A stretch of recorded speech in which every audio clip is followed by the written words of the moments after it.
구약 320페이지에 있습니다. 여호수아 1장 1절에서 4절까지 말씀입니다. 다 같이 하나님의 말씀을 읽겠습니다. 여호와의 종 모세가 죽은 후에 여호와께서 모세의 수종자 눈의 아들 여호수아에게 말씀하여 이르시되 내 종 모세가 죽었으니 이제 너는 이 모든 백성과 더불어 일어나 이 요단을 건너 내가 그들 곧 이스라엘 자손에게 주는 그 땅으로 가라. 내가 모세에게 말한 바와 같이 너희 발바닥으로 밟는 곳은 모두 내가 너희에게 주었노니 곧 광야와 이 레바논에서부터 큰 강 곧 유브라데 강까지 해쪽 속의 온 땅과 또 해지는 쪽 대해까지 너희의 영토가 되리라. 아멘. 어떤 사람이든 인생 2회차는 없습니다. 모두가 다 처음을 살아가고 있습니다. 물론 과거에 비슷한 경험을 했다거나 아니면 다른 사람의 경험을 통해서 이 상황이 어떻게 흘러가겠구나라고 예측은 할 수 있지만 어쨌든 인생 2회차를 살아가는 사람은 한 사람도 없습니다. 그렇기 때문에 기본적으로 삶이라는 것은 미래를 알 수 없기 때문에 불안합니다. 그래서 많은 사람들이 이 불안감을 떨치기 위해서 점 보는 사람들에게 찾아가서 자기의 운세를 이렇게 점쳐 본다거나 아니면 사주를 이렇게 풀어 가지고 막연하게나마 자기 인생이 어떻게 갈지에 대해서 알아보고자 하는 그런 마음들이 사람에게는 있습니다. 그런데 이런 두려움도 있겠지만 또 반면에 어떤 경우에는 설레임도 있을 수가 있겠죠. 가보지 못한 길, 또 경험해 보지 못한 일이란 것이 여행이 만약에 목적이 된다면 설레일 수도 있을 겁니다. 한 번도 가보지 않은 아름다운 자연 환경이 있는 또는 색다른 문화가 있는 여행지를 이렇게 찾아가 보면 마음이 설레이기도 하지요. 즐겁기도 하고 신기하기도 하고 호기심이 생기기도 합니다. 그러나 그것은 어디까지나 안전이 보장되어 있는 경우입니다. 그런데 만약 이것이 가보지 않은 길을 가는 이 목적이 여행이 아니라 생존이 된다면 상황은 완전히 달라지게 되죠. 그래서 처음 겪는 환경이 설레임이 아니라 두려움으로 다가오게 되는 겁니다. 그래서 호기심으로 여행을 했다면 생존이 목적이 되면 일어나지 않은 일까지를 미리 예측해야 되는 그 두려운 일들, 엄청난 스트레스를 받는 그런 시간들을 보내게 되겠지요. 이런 상황을 만약에 나 혼자 겪는다면 외로움, 또 어려움, 또 자기의 이 마음을 털어놓을 수 없는 그러한 부분 때문에 어려울 수도 있겠지만 반대로 내가 책임져야 되는 사람을 내가 만약에 데리고 있다면 그러면 이 부담감은 훨씬 더 커질 겁니다. 오늘 여호수아 1장을 이제 우리가 처음 시작을 읽었는데요. 여기 그 제목처럼 여호수아에 대한 이야기이죠. 이 여호수아가 처한 상황이 바로 그와 같습니다. 여행이 아니고 생존을 위한 그 발걸음을 내딛게 되는데 문제는 자기 어깨 위에 이스라엘이라는 민족 전체가 지워져 있는 겁니다. 한 번도 가보지 않았습니다. 한 번도 가보지 않았고 그 지역 안에서 어떤 일이 일어날지도 알지 못합니다. 그런데 막연하게 하나님께서 가라 하시니까 가야 되는 상황이고 자기 이전에 이스라엘 백성을 인도했던 모세의 또한 당부가 있었기 때문에 어쩔 수 없이 이 일을 감당하게 되었습니다. 그러니 여호수아가 이 느끼고 있을 그 마음의 부담감과 두려움은 감히 상상할 수 없을 정도였지 않을까 그런 짐작을 해보게 됩니다. 여호수아에 앞서 이스라엘을 인도했던 모세는 어떤 사람이었습니까? 그는 하나님과 대면하여 이야기할 수 있는 그러한 정말 유일무이한 선지자였고 제사장적 역할을 감당하는 사람이기도 했습니다. 그는 하나님의 뜻을 구할 수 있었고 직접 하나님께 이야기를 들을 수 있는 그러한 사람이었습니다. 그래서 모세를 모시고 있던 수종자였던 이 여호수아는 모세만 바라보고 있으면 되었습니다. 궁금한 게 있으면 모세한테 물어보면 되고 또 모세가 이것이 하나님의 뜻이고 말씀이다라고 전한 바가 있으면 그것의 진위 여부 또 가치 판단을 할 필요가 없이 그냥 순종하면 되는 사람이었습니다. 몸은 힘들 수 있겠죠. 몸은 고될 수 있겠지만 그가 정신적으로 받는 스트레스, 고민의 시간들은 굉장히 짧을 수밖에 없습니다.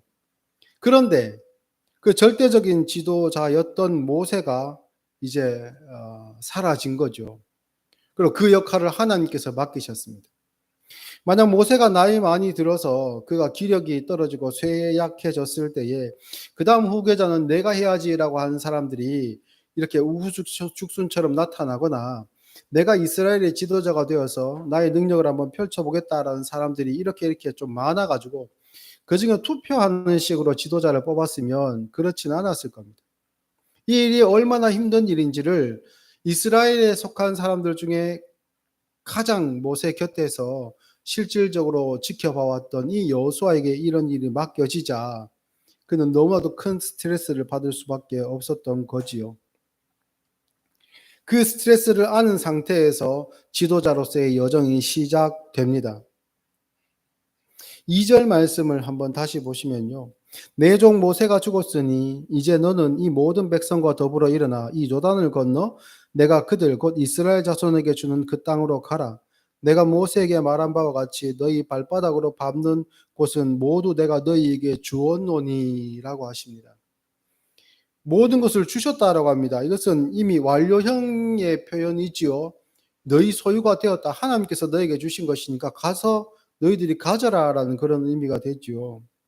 그런데요, 주셨다고 하지만 그래서 그것을 가지면 된다고는 하지만 그곳에 살고 있는 사람들은 그렇게 인정하지 않습니다.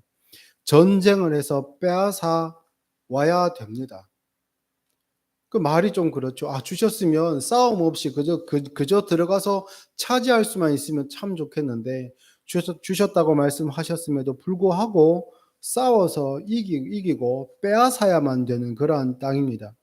거기다가 여호수아 생전에 하나님께서 약속하신 그 모든 지역을 다 차지하지 못합니다. 그 4절에 나오는 곧 광야와 이 레바논에서부터 큰 강 곧 유브라데 강까지 해쪽 속의 온 땅과 또 해지는 쪽 대해까지 너희의 영토가 되리라. 이 모든 영토에 영향력을 끼치거나 거주하지 못합니다. 사실은 북쪽으로나 남쪽으로나 동으로나 서로나 이 모든 영역을 이스라엘은 여호수아 생전에는 다 이렇게 차지하지 못합니다.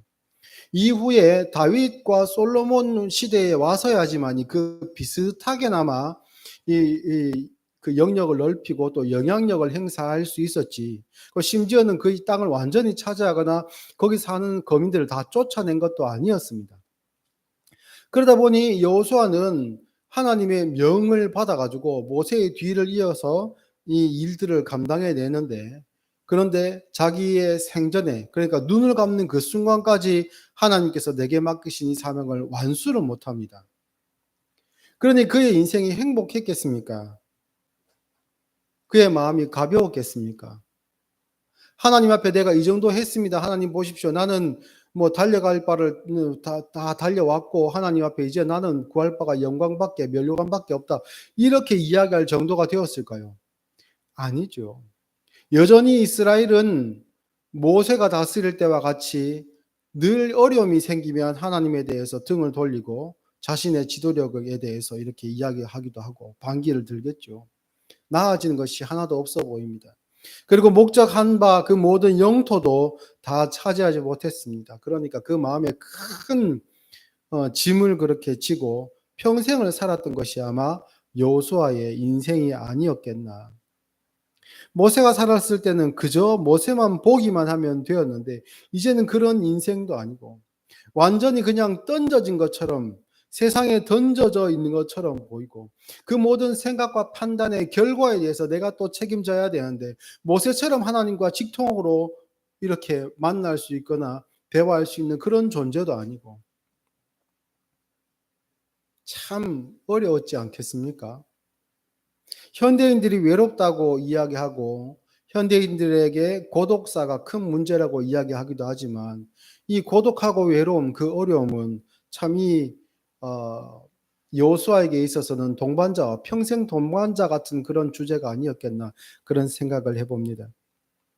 그런데 오늘 설교 목적은 그 우리의 인생의 불안감, 고독감을 말씀드리고 싶은 것이 아닙니다. 조금 다른 시각에서 이 상황을 우리는 살펴보아야 됩니다. 신명기, 그러니까 모세 오경 중에 마지막인 신명기가 이제 끝나고 여호수아로 이렇게 넘어갑니다.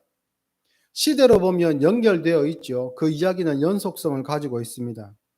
그런데 이 연속성을 가지는 역사 속에서 하나님께서 이 여호수아를 시작할 때에 단절이라는 의미의 한 말씀을 하시는데요. 그것은 1절 말씀에 보면 여호와의 종 모세가 죽은 후에라는 이야기가 나옵니다. 그리고 이어서 2절에도 하나님께서 그것을 다시 한번 언급하시는데요. 내 종 모세가 죽었으니 라고 말씀하십니다. 이것이 의미가 있는 그러한 내용입니다.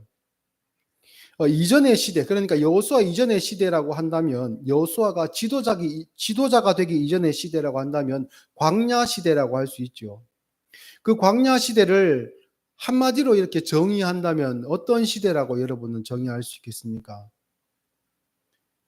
뭐 떠돌이 또는 뭐 여행자 뭐 이런 이야기들도 할 수 있겠지만 한마디로 저는 정의한다면 그 모든 40년의 시간들을 불순종의 시대라고 저는 정의를 내리고 싶습니다. 그 시작부터 이스라엘은 하나님 앞에 불순종했었고 그 마지막 또한 불순종한 역사였습니다.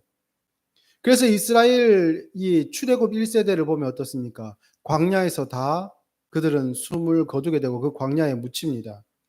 그리고 그들의 대표라고 할 수 있는 모세 역시 광야에서 묻히게 되죠. 민수기 20장에 보면 그 역사적으로는 신명기, 그러니까 이 여호수아서의 앞부분에 위치하고 있는데요. 무리바에서의 사건을 기록하고 있습니다. 그때도 역시 마실 물이 없으므로 하나님 앞에 또 모세 앞에 반기를 들었던 이스라엘인데 하나님께서 모세와 아론에게 명하셔가지고 그 반석을 쳐서 물을 내라, 그리고 그것으로 마시게 하라, 가축과 인간들을 마시게 하라, 그렇게 말씀을 하십니다. 그래서 모세가 여호와 앞에서 지팡이를 잡고 이렇게 이야기합니다. 모세와 아론이 회중을 그 반석 앞에 모으고 모세가 그들에게 이르되 반역한 너희여 들으라. 우리가 너희를 위하여 이 반석에서 물을 내랴 하고 모세가 그의 손을 들어 그의 지팡이로 반석을 2번 치니 물이 많이 솟아나오므로 회중과 그들의 짐승이 마시니라. 여호와께서 모세와 아론에게 이르시되 너희가 나를 믿지 아니하고 이스라엘 자손의 목전에서 내 거룩함을 나타내지 아니한 고로 너희는 이 회중을 내가 그들에게 준 땅으로 인도하여 드리지 못하리라 하시니라. 그러니까 마지막 순간에 이 모세와 아론 역시 하나님 앞에 불순종합니다. 그들은 어떻게 보면 평생 이스라엘 백성들을 중보하며 살았던 사람이고 어떻게 보면 그 속에 얼마나 많은 스트레스와 속병을 가지고 우라병을 가지고 그렇게 살았겠습니까? 그런데도 불구하고 그 마지막 순간에 그 분을 참지 못하고 했던 그 행동으로 인해서 하나님께서 하시는 말씀이 내 이 거룩함을 이스라엘 백성들 앞에 나타내지 아니하였다. 내가 너에게 명한 것은 이러한 패역한 자들이라 할지라도 반역한 자들이라 할지라도 그들에게 물을 내어주고 그들을 구원으로 인도하는 것이 나의 뜻이고 내 사랑이다. 그것을 이들 앞에 내어 보여라 라고 하셨는데 그것을 순종하지 못한 것이지요. 이 반역한 너희여, 너희들은 물 먹을 자격이 없다 라고 하는 것과 똑같은 것이죠.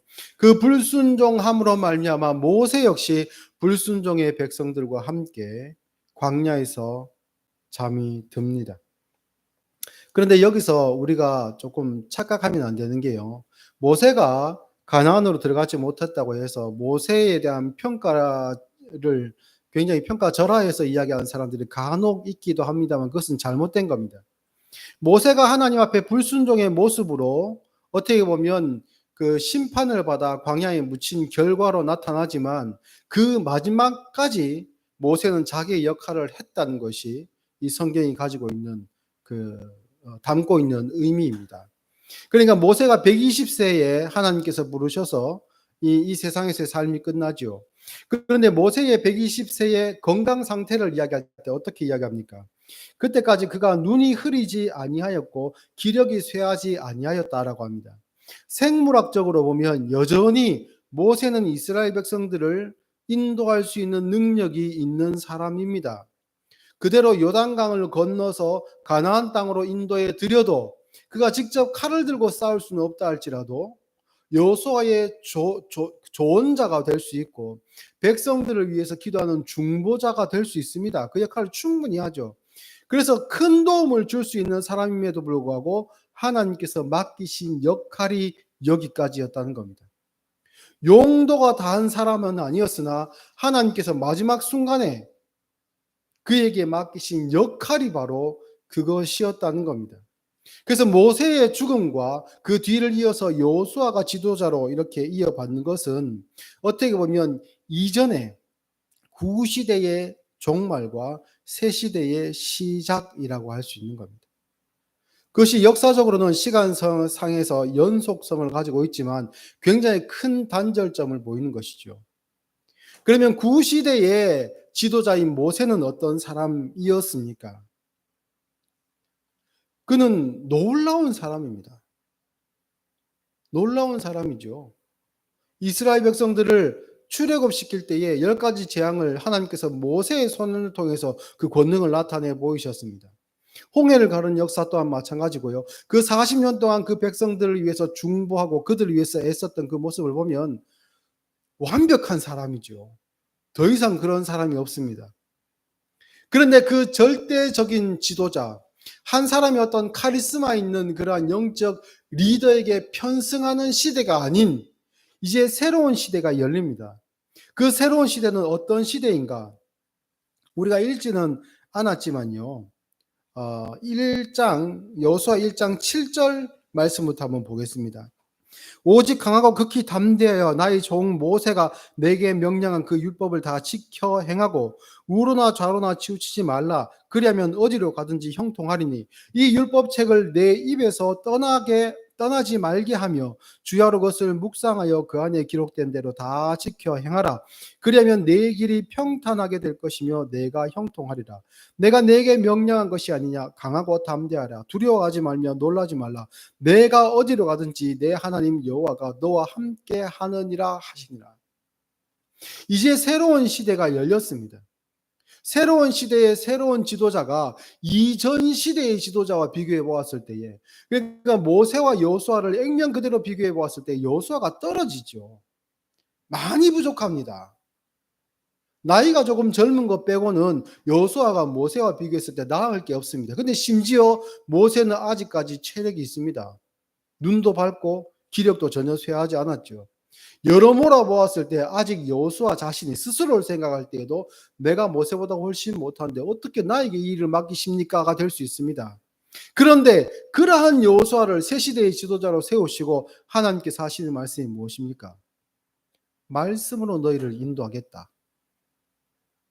모세를 통하여 너희에게 준 율법의 말씀을 통해 내가 너희와 함께하고 내가 너희를 인도하겠다. 라는 것이 하나님의 말씀입니다. 그러니 하나님께서 이스라엘의 지도자가 되시는 것이지 여호수아가 모세보다 낫거나 또는 이 모세 이후에 이스라엘을 마땅히 인도할 지도자가 없기 때문에 이 여호수아가 지도자로 세워진 것이 아니라는 거죠. 그러나 당사자는 조금 다르겠죠. 두려움과 그 떨림이 있고 자신의 부족함으로 말미암아 이 역할을 내가 과연 감당할 수 있을까라는 그런 마음이 있습니다. 그런데 하나님께서 여신 새 시대는 완전히 다른 시대이고 이 시대의 지도자로서 여호수아가 맞더라는 겁니다. 그런데 이 일은요, 여호수아가 지도자로 세워지는 일은 모세가 여기서 역할이 끝났으니까 다음 타자를 찾다 보니까 적당한 사람이 여호수아였기 때문에 여호수아를 세운 게 아닙니다. 모세가 여전히 이스라엘의 지도자일 때에 여호수아는 그 다음 리더로 세워집니다. 신명기 31장을 한번 찾아보겠습니다. 조금만 앞으로 넘겨보시면요. 신명기 31장 7절 8절을 보시면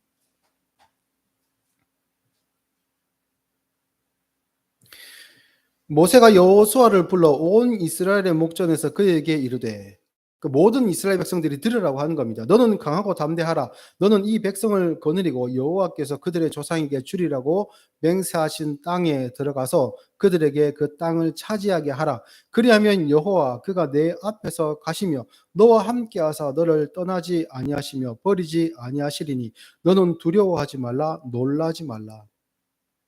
모세가 이스라엘 모든 백성이 보는 앞에서 여호수아를 세우고 여호수아에게 이 이야기를 하는 겁니다. 물론 이 일은 여호수아를 다음 리더로 세우는 것은 모세가 개인적으로 판단해서 그런 것이 아니고 하나님께서 모세에게 명하신 일이기 때문에 그렇게 했겠죠. 근데 여기서 또한 끝나지 않습니다. 뒤에 23절 말씀에 역시 이제는 하나님께서 직접 말씀하십니다. 23절에 여호와께서 또 눈의 아들 여호수아에게 명령하여 이르시되 너는 이스라엘 자손들을 인도하여 내가 그들에게 맹세한 땅으로 들어가게 하리니 강하고 담대하라. 내가 너와 함께 하리라 하시니라. 모세를 통해서 여호수아에게 이 말씀을 공개적으로 백성들이 보는 앞에서 공개적으로 하시고, 역시 하나님께서 직접 여호수아에게도 이 말씀을 하십니다. 그러니 모세가 처음 하나님 앞에 부르심을 받고 거절하고 사양하다가 어쩔 수 없이 하나님의 호통을 듣고 애굽으로 간 것과 같이 이제 여호수아도 거부할 수 없는 상황이 된 것입니다. 그리고 그 이야기가 여호수아 1장에 다시 한번 세 번째로 반복되고 있습니다.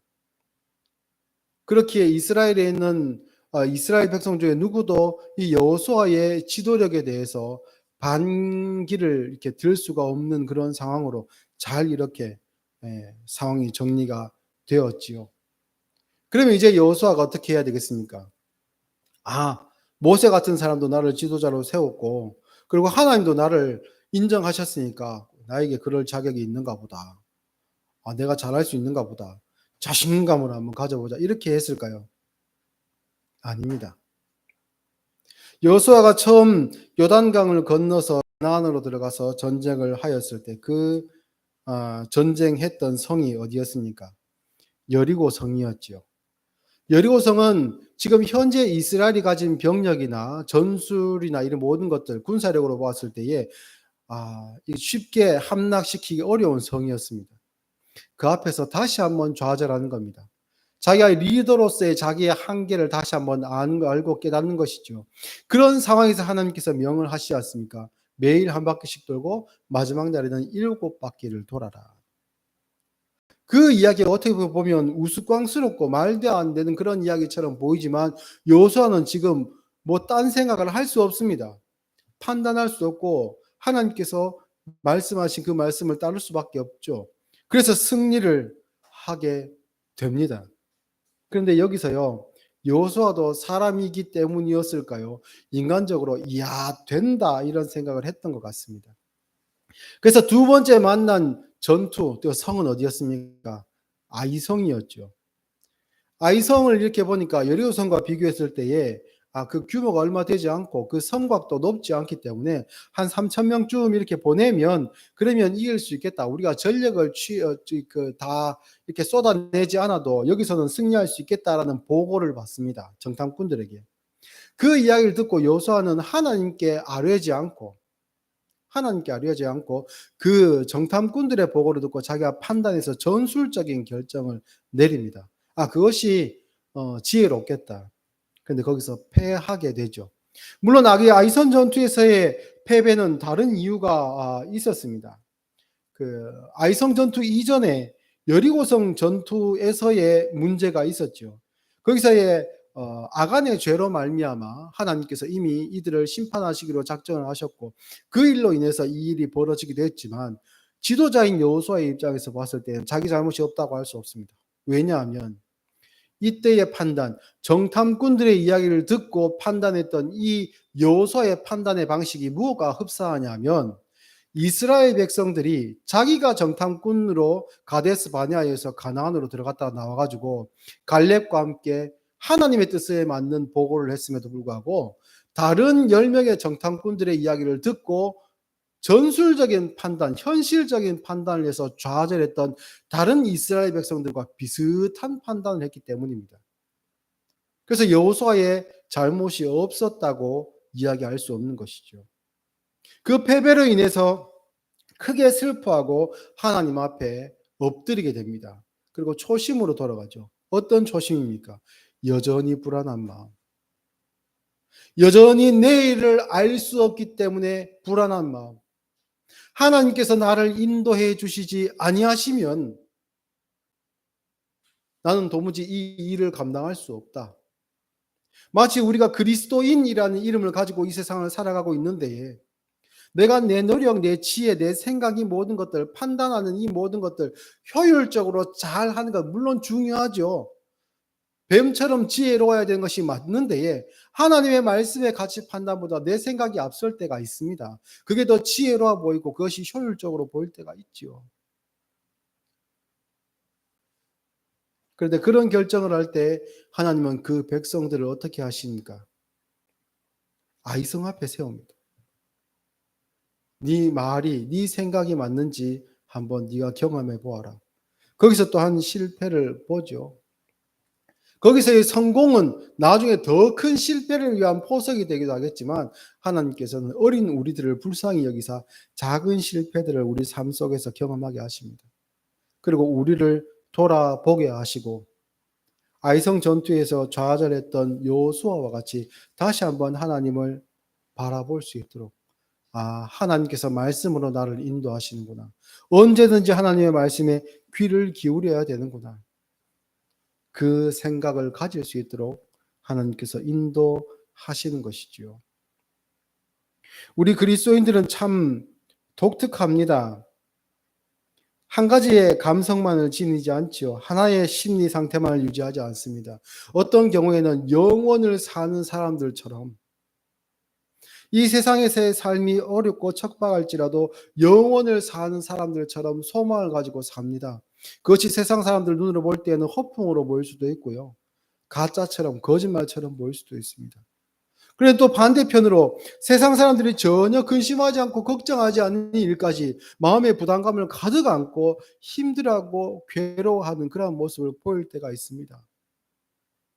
왜 그렇습니까? 하나님 앞에 여호수아와 같이 부름을 받은 우리들이기 때문이지요. 사랑하는 성도 여러분, 내가 신앙생활을 함에도 불구하고 마음이 불안함이 있습니까? 내가 열심히 교회를 잘 나오고 예배 시간에 귀를 기울이고 내가 하나님 앞에 기도하는 생활을 하고 말씀을 마음에서 잊지 않도록 생각으로 되뇌이고 어떤 상황에서 하나님의 말씀을 따라 내가 행동해야 되겠다라고 고민하고 싸우고 그러함에도 불구하고 하나님께서 내 인생을 형통케 해주시지 않음으로 말미암아 혹 근심하고 계신 분이 있습니까? 여러분, 신앙인의 근심은요 헛된 근심이 아닙니다. 마지막으로 성경 하나만 찾고 말씀을 맺고자 합니다. 고린도 후서 7장을 한번 찾아보겠습니다.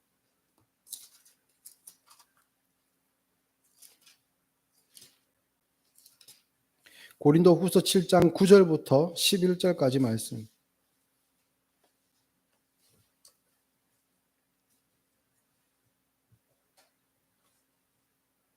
고린도 후서 7장 9절부터 11절까지 신약 293페이지에 있습니다. 제가 읽겠습니다. 내가 지금 기뻐함은 너희로 근심하게 한 까닭이 아니요 도리어 너희가 근심함으로 회개함에 이른 까닭이라.